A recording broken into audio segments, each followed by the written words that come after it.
YouTube চেনেললৈ সবকে স্বাগতম জনাইছোঁ। আজি ছাত্ৰ ছাত্ৰীৰ কাৰণে এটা মই ভিডিঅ' লৈ আনিছোঁ, যিবিলাক ছাত্ৰ ছাত্ৰীয়ে হিন্দী সাবজেক্ট লৈছে, বিশেষকৈ নৱম আৰু দশম শ্ৰেণীৰ ছাত্ৰ ছাত্ৰীসকলে বেছিকৈ দেখা যায় মেট্ৰিক পৰীক্ষাত খালি হিন্দী সাবজেক্টত বহুত বেয়া হৈ যায়। আৰ তাৰ ইহঁতৰ এই ছাত্ৰ ছাত্ৰীসকলৰ কাৰণে মই হিন্দী ব্যাকৰণটো লৈ আনিছোঁ। বিশেষকৈ নৱম আৰু দশমৰ কাৰণে বহুত দৰকাৰ হয়, বা লোৱাৰৰ যিবিলাক আছে তাৰো দৰকাৰ হৈ পৰিব। আজি ব্যাকৰণৰ নাম হৈছে বচন। বচন কেনেকৈ পৰিৱৰ্তন কৰিব লাগে ছাত্ৰ ছাত্ৰীলৈ এটা ভিডিঅ' লৈ আনিছোঁ। ভিডিঅ' আমি আৰম্ভ কৰিম। চোৱা, এই বচন হৈছে সবকে স্বাগতম জনাইছোঁ। আজি ছাত্ৰ ছাত্ৰীৰ কাৰণে এটা মই ভিডিঅ' লৈ আনিছোঁ, যিবিলাক ছাত্ৰ ছাত্ৰীয়ে হিন্দী সাবজেক্ট লৈছে, বিশেষকৈ নৱম আৰু দশম শ্ৰেণীৰ ছাত্ৰ ছাত্ৰীসকলে বেছিকৈ দেখা যায় মেট্ৰিক পৰীক্ষাত খালি হিন্দী সাবজেক্টত বহুত বেয়া হৈ যায়। আৰ তাৰ ইহঁতৰ এই ছাত্ৰ ছাত্ৰীসকলৰ কাৰণে মই হিন্দী ব্যাকৰণটো লৈ আনিছোঁ। বিশেষকৈ নৱম আৰু দশমৰ কাৰণে বহুত দৰকাৰ হয়, বা লোৱাৰৰ যিবিলাক আছে তাৰো দৰকাৰ হৈ পৰিব। আজি ব্যাকৰণৰ নাম হৈছে বচন। বচন কেনেকৈ পৰিৱৰ্তন কৰিব লাগে আৰু কেনেকৈ বচন নিৰ্ণয় কৰিব লাগে তাৰ বিষয়ে মই ছাত্ৰ ছাত্ৰীলৈ এটা ভিডিঅ' লৈ আনিছোঁ। ভিডিঅ' আমি আৰম্ভ কৰিম। চোৱা, এই বচন হৈছে এটা বা এটাতকৈ অধিক বুজোৱা শব্দকে বচন বুলি কোৱা হয়, বা বচন দুই প্ৰকাৰৰ, এক বচন আৰু বহু বচন। একেবাৰে সহজ আৰু ইজি, কিন্তু মেট্ৰিক পৰীক্ষাত ছাত্ৰ ছাত্ৰীসকলৰ বহুত হিন্দীত বেয়া দেখা যায়। আজি মই একদম শ্বৰ্টলি আৰু ইজিলি মই বচন পৰিৱৰ্তন নিয়মটো মই দেখাই দিম। চোৱা, বচন হৈছে দুই প্ৰকাৰৰ, এক বচন আৰু বহু বচন। আমি যদি বচন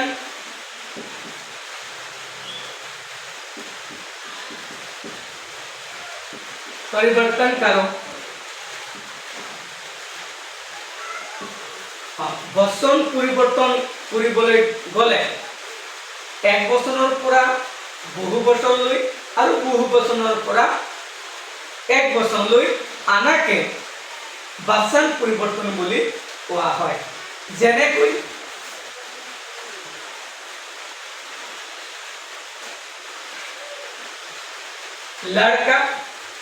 লাড়কাটো এটা এক বচন হয়।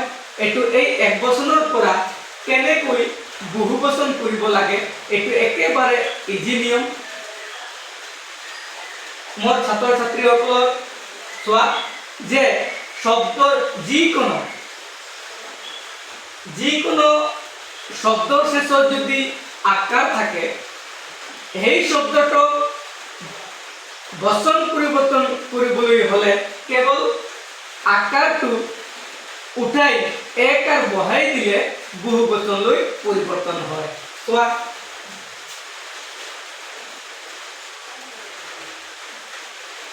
লাড়কে, এইটো হৈছে একদম শৰ্ট কি।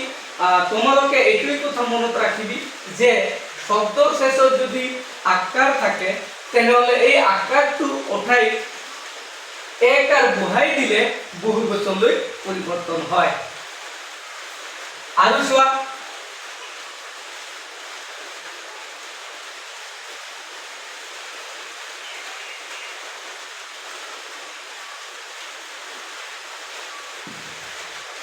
বাচ্চা, এইটো যদি আমি বহু বচনলৈ কৰিম তেনেহলে কি লিখিবা? বাচ্চে। এনেকৈ পৰিৱৰ্তন কৰিব লাগে। যিবোৰ শব্দত যদি শেষত আকাৰ থাকে তেনেহ'লে আমি একাৰ বহাই বহুবচন কৰিব পাৰোঁ। আৰু এটা চোৱা,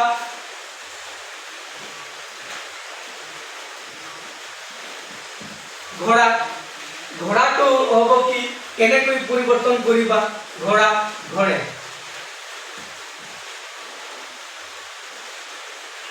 ঘৰে, এইটো হৈছে বচন পৰিৱৰ্তন কৰা। আৰু এটা কথা, যদি এইটো হৈছে শব্দৰ শেষত যদি আকাৰ থাকে তেনেহ'লে একাৰ বহাই দিলে বহুবচনলৈ পৰিৱৰ্তন হয়। আকৌ এনেকুৱা শব্দ আছে যে শব্দৰ শেষত কোনো ধৰণৰ আকাৰ নাই, এইবিলাক শব্দ কেনেকৈ এক বচনৰ পৰা আমি বহুবচনলৈ পৰিৱৰ্তন কৰিম? চোৱা, এতিয়া ধৰক ইয়াত আছে কি বাঘ, বাঘ, বাঘটো হৈছে শব্দৰ শেষত কোনো আকাৰ নাই। যদি শব্দৰ শেষত যদি কোনো আকাৰ নাথাকে তেতিয়া কি কৰিবা? শব্দ একাৰৰ লগত এটা আং বহাই দিবা, একাৰৰ লগত এটা আং বহাই দিবা। এইটো নাভাবিবা যে এইটো খালি ফটা, এইটো কিয়ে ফটা, নেদিলেও হ'ব, কিন্তু ইয়াৰ বহুত মহত্ব আছে যে এই ফটাটো দিয়াৰ লগে লগে এক বচনৰ পৰা বহু বচনলৈ পৰিৱৰ্তন হয়। কিন্তু এই শেষত যদি এই ফটা বা এই আংটো নিদিবা তেনেহ'লে এইটো ভুল হৈ যাব। এনেকৈ বহুত শব্দ আছে। ধৰা এতিয়া কিতাপ,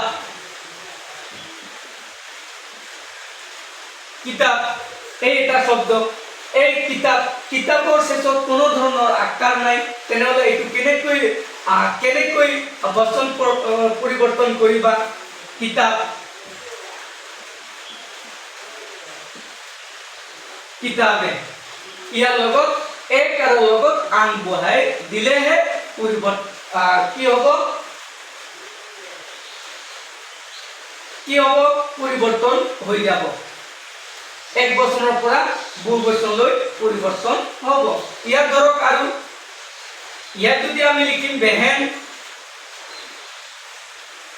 বেহেন, এইটো আমি কেনেকৈ? শব্দৰ শেষত কোনো ধৰণৰ আকাৰ নাই, এইটো যদি বহু বচনলৈ পৰিৱৰ্তন কৰিম তেনেহ'লে হ'ব এইটো বেহেনে,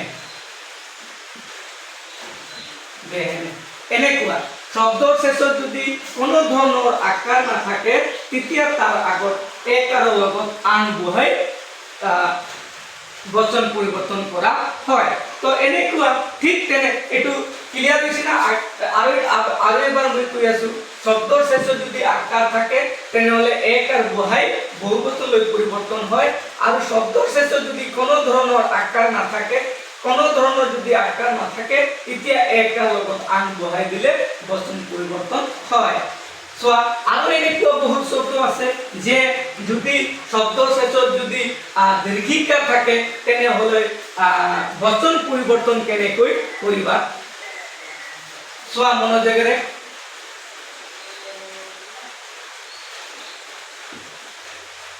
নদী, মোৰ মৰমৰ ছাত্ৰ ছাত্ৰীসকলে মন লৈ চোৱা, নদী শব্দৰ শেষত যদি কোনো ধৰণৰ দীৰ্ঘিকাৰ থাকে তেনেহ'লে এই শব্দটো কেনেকৈ তোমালোকে পৰিৱৰ্তন কৰিবা? চোৱা, এই নদীত এই দীৰ্ঘিকাৰ আছে, এইটো তোমালোকে হেঁচিকাৰ কৰিবা, আৰু অন্ত্যেষ্টিয় আকাৰৰ লগত তোমালোকে চন্দ্ৰবিন্দু দিবা। এইটো হিন্দী অনুনাসিক বুলি কোৱা হয়, অনুনাসিক, এয়া আকাৰ অনুনাসিক দিবা বা চন্দ্ৰবিন্দু দিবা। তাহলে নদিয়া, এই দীৰ্ঘিকাৰ আছিল, দীৰ্ঘিকাৰটো হেঁচিকাৰ হ'ব, আৰু অন্ত্যেষ্টিয় আকাৰৰ লগত চন্দ্ৰবিন্দু বহাই দিলে বহু বচনলৈ পৰিৱৰ্তন হয়। যেনেবা আৰু আছে এনেকুৱা বিল্লি, বিল্লি, এইটো দীৰ্ঘিকাৰ আছে, এই বিল্লিটো যদি বহু বচনলৈ কৰিবা তেনেহ'লে কি কৰিবা? বিল্লি, দীৰ্ঘিকাৰটো হেঁচিকাৰ ল'বা, তাৰপিছত ইয়াৰ লগত অন্ত্যেষ্টিয় চন্দ্ৰবিন্দু, অন্ত্যেষ্টিয় আকাৰ চন্দ্ৰবিন্দুটো বহাই দিলে তোমাৰ বহু বচনলৈ পৰিৱৰ্তন হয়। আৰু এনেকুৱা বহুত আছে। আৰু এটা মই লাড়কি,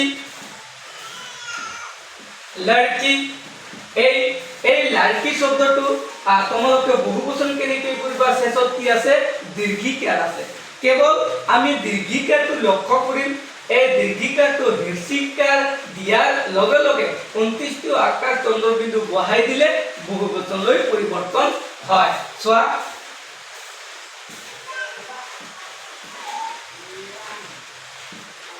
এইটো হৈছে লড়কিয়া একেবাৰে ইজি কিন্তু আমাৰ দশম শ্ৰেণীৰ ছাত্ৰ ছাত্ৰীসকলে ব্যাকৰণত খুব বেয়াৰ কাৰণে খুব ভুলৰ কাৰণে যিটো পৰীক্ষা মেট্ৰিক পৰীক্ষা এইটো বেয়া কৰে তাৰ কাৰণে মই যিবিলাক ছাত্ৰ ছাত্ৰীয়ে এইবাৰ মেট্ৰিক পৰীক্ষাৰ কাৰণে সাজু হৈ আছে ইহঁতৰ কাৰণে মই মোৰ চেনেলত মই প্ৰত্যেক যিমান ব্যাকৰণ আছে মই শিকাবলৈ চেষ্টা কৰিম আৰু যিবোৰ ছাত্ৰ ছাত্ৰী মোৰ চেনেলত নতুনকৈ আহিছে ইহঁতে মোৰ চেনেলখন সাবস্ক্ৰাইব কৰিবা লাইক কৰিবা শ্বেয়াৰ কৰিবা আগন্তুক এনেকুৱা ভিডিঅ'বিলাক পাই থাকিবা আৰু যিমান আছে মই ব্যাকৰণ শিকাৰ চেষ্টা কৰিম আগন্তুক 2026 যিটো ফাইনেল আছে এক্সাম পৰীক্ষা ফাইনেল পৰীক্ষা মেট্ৰিকৰ তোমালোকৰ এই ভিডিঅ'খন চালে ব্যাকৰণৰ সেকশনত হয়তো ভাল উপকৃত হ'ব বুলি মই ভাবো চোৱা সাৰি এই সাৰি শব্দটো দীৰ্ঘিকাৰ আছে এইটো তোমালোকে কি কৰিবা সাৰিয়া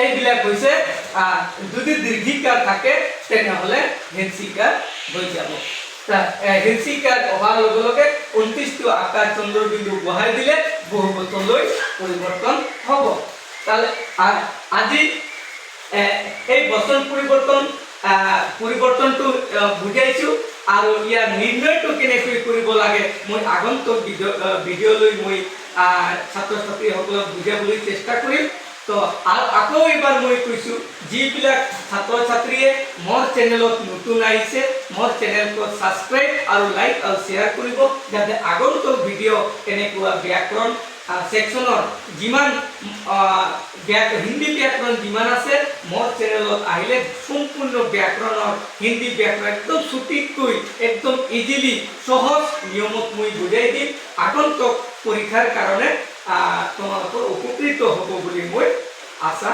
কৰোঁ তো এইখিনিতে আজি মই ভিডিঅ' ইয়াতে সমাপ্ত কৰিলোঁ ধন্যবাদ আৰু জয় হিন্দ জয় অসম আৰু সবাকে শেষত মই